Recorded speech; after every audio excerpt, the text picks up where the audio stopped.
Oh, welcome back. So where is the money? Following the FTX collapse, at least $1 billion of client funds missing.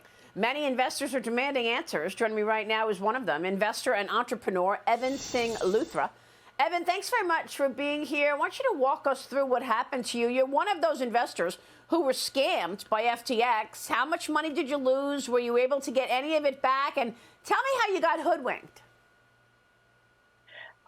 So I joined FTX a couple of years ago, deposited over $12 million on the platform. I lost some of the money during the crypto crash, but I still had over $2 million on FTX when they went down. I withdrawed most of the money, but the withdrawals never processed. I think I only was able to process about $200,000 before the rest of the withdrawals got stuck and all the money stuck there. Today, I can't even log into FTX.com anymore. The website just goes to a bankruptcy page. So they're going to push back and say, caveat emptor, look, you know, you put your money on the line and you took on the risk, and that's your risk. But you say you tried to withdraw it and then you were unable. How many days before you tried to withdraw and then you were unable to get anything back? I tried to withdraw once the news started coming out that FTX is going under. There was a lot of news online, and I actually tried to process once they had already made the statement. So, yes, I mean, I did take on that risk, but I wouldn't just blame myself here. This was a con. Sam Bankman-Fried is a fraud. He committed a fraud. You would not have expected this to turn out the way it has happened. So this was not a risk I was taking when I was investing. This was somebody like Sam Bankman-Fried who committed a crime. He intentionally went and defrauded users. We can all tell that by seeing the news stories that is developing. He used users' funds to buy property worth hundreds of millions of dollars. Was flying private jets with users' money. So we can all see that now.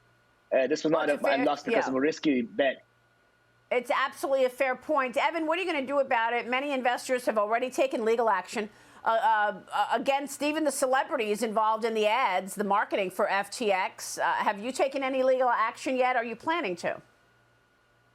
My legal team is already working on finding what's the best legal way, but the legal route is very slow. I have 2 million followers that follow me on social media, so I'm already talking about it as much as I can. I've posted everywhere, jail for SBF, hashtag.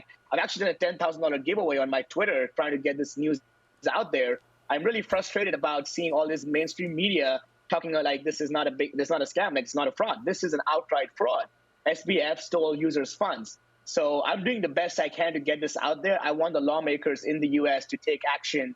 I think there's more action being taken like individuals like myself than all the lawmakers in the U.S. combined. One of my fellow friends, Big Boy, actually flew to Bahamas yesterday to try to get hold of SBF.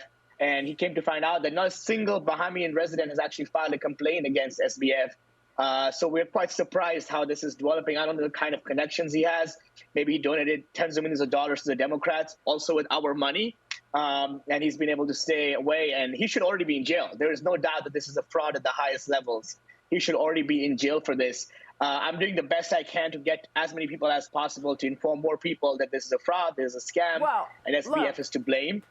Obviously, he's got relationships. Evan, the founder, Sam Bankman-Fried, is going to speak on Wednesday this week at the Deal Book Summit that's hosted by the New York Times. So the New York Times has no problem in having him there. And he's going to be talking about, apparently, he's going to be talking about what took place.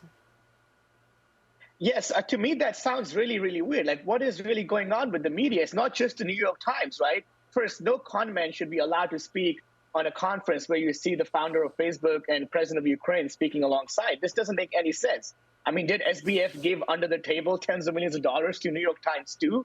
We don't know because, there's $10 billion missing from users' funds. We don't know where it went. Okay. But I'm pretty sure that it's gone, some of that to go to the media because it's not just New York Times. There's Washington Post, there's Washington Journal. There's a lot of media that's putting him in a great light. But that's not the real situation. The real thing is he took users' money and he defrauded a lot of people.